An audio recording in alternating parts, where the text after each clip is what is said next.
E aí galera do segundo ano, como é que vocês estão? Estão bem? Bem-vindos a mais uma aula. Hoje nós vamos falar de introdução à análise combinatória. Vamos lá. Na análise combinatória, estudamos problemas que envolvem contagem em situações de agrupamento. Por exemplo, em uma sala de aula com 40 alunos, quantos alunos diferentes podem ser formados com 5 alunos cada um? Tá? Quantos grupos? Eu li alunos, né? Então, quantos grupos podem ser formados? Quantos grupos diferentes podem ser formados? Uma prova contém 10 questões de múltipla escolha. Se cada questão tem 5 alternativas, quantas são as possibilidades de gabarito? De quantas formas podemos enfileirar pessoas de uma fila? Então, a combinatória ela é responsável por contar coisas. Aí, às vezes, tem características, tem limitações, que a gente precisa ficar atento. Como a gente faz isso? Resolvendo exercício.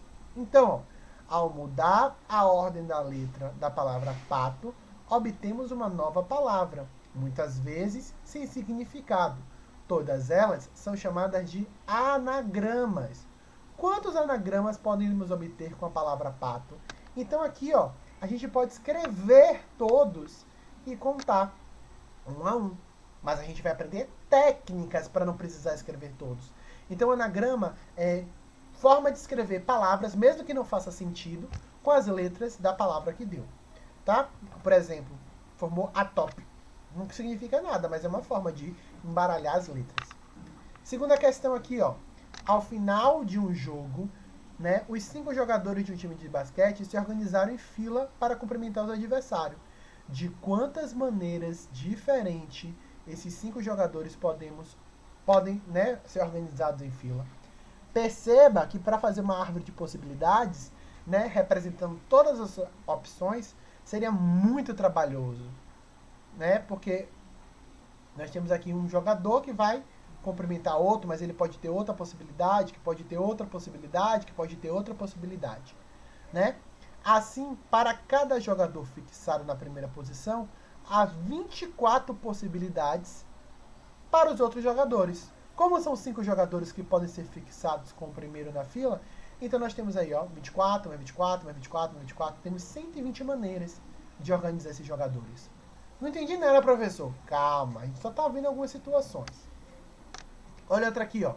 Quantos anagramas podem ser formados com a palavra Ana? E com a palavra pata?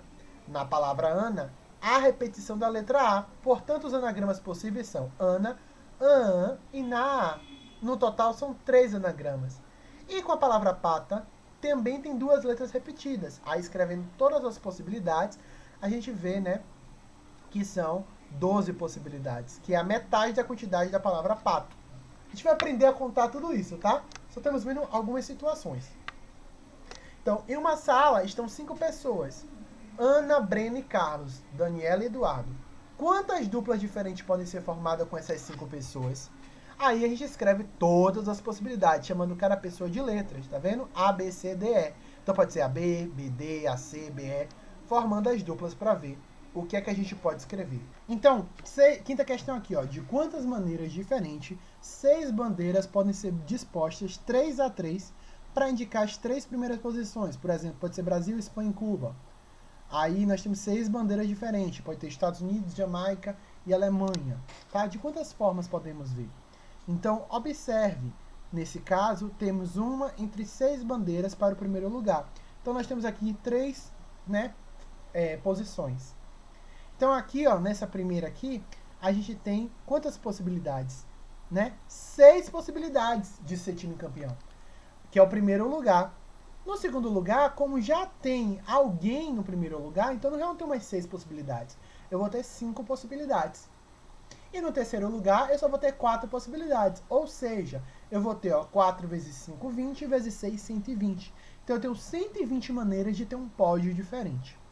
Essas situações, turma, envolvem as escolhas e o agrupamento de elementos de um conjunto, seja esse formado por números, letras ou pessoas. Vamos conhecer agora diferentes formas de agrupar quantidades de agrupamentos. Então, vamos falar de princípio fundamental de contagem.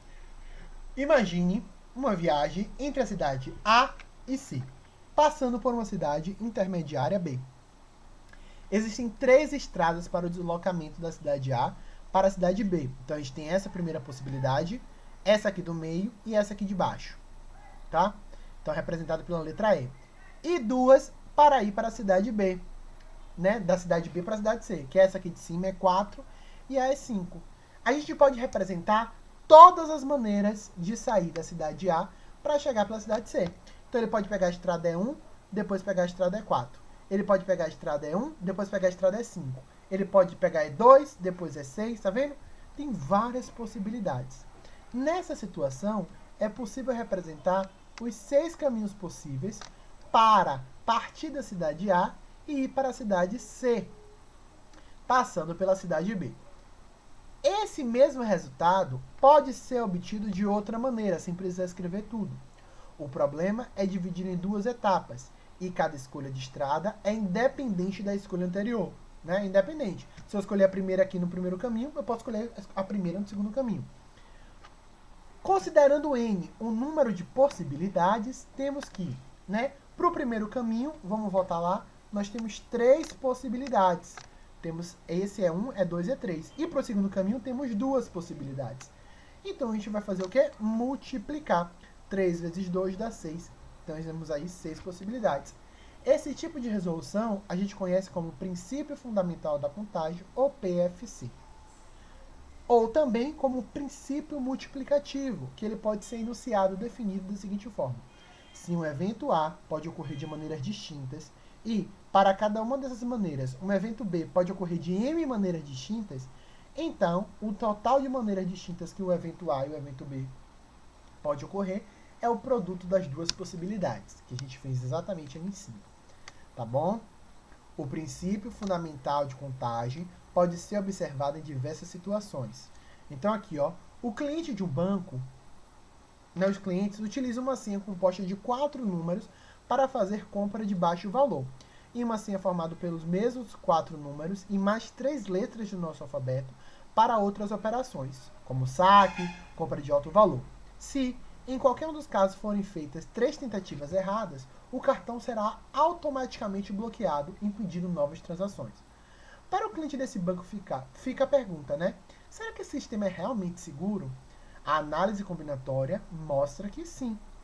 Suponha que uma pessoa com má fé encontre o cartão desse banco caído no chão e decida se passar por esse titular do cartão. Para isso, ele terá de acertar sua conta bancária. Então, ó, se for, né, a primeira possibilidade lá, uma conta de valor baixo, que são 4 números. Então, eu tenho aqui, ó, 1, 2, 3, 4. Então, ó, nós temos número de 0 a 9 dígito, né? Então, as senhas, os números podem se repetir. Então, aqui eu tenho 10 possibilidades, aqui eu tenho 10 possibilidades, aqui eu tenho mais 10 possibilidades, e aqui eu tenho mais 10 possibilidades. Então, multiplicando isso aqui tudo, a gente vai ter 10.000 possibilidades de senha formada com 4 números. Então, a bandido só vai ter 3 chances de acertar entre essas 10.000 possibilidades. Pode acertar? Pode, mas é muito difícil. Certamente, em uma primeira tentativa, é difícil acertar a senha e experimentar uma dessas 10.000 combinações. E a senha é apenas para autorizar compras de baixo valor. Mas, e uma compra de valor alto? Né? Que além das letras, né? A gente vai ter aí os números, nós vamos ter mais 3 letras. Então, ó, a gente vai ter essas 10.000 possibilidades de números. E para acrescentar letras no nosso alfabeto, né? 3 letras, nós temos 26 letras.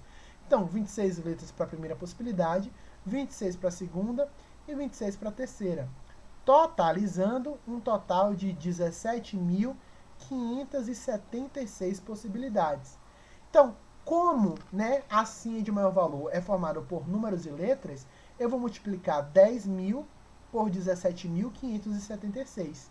E a gente vai encontrar 175.760.000 maneiras de fazer uma conta com 3 números, que a gente pode repetir, e 3 letras. E ele só tem 3 possibilidades de acertar. Então é muito difícil que alguém descubra essas possibilidades. Tá vendo? Respondendo a pergunta, né? Realmente é seguro as senhas bancárias. Esse é o princípio da introdução, né? Da análise combinatória. Espero que vocês tenham entendido. E até a nossa próxima aula. Beijos e tchau, tchau.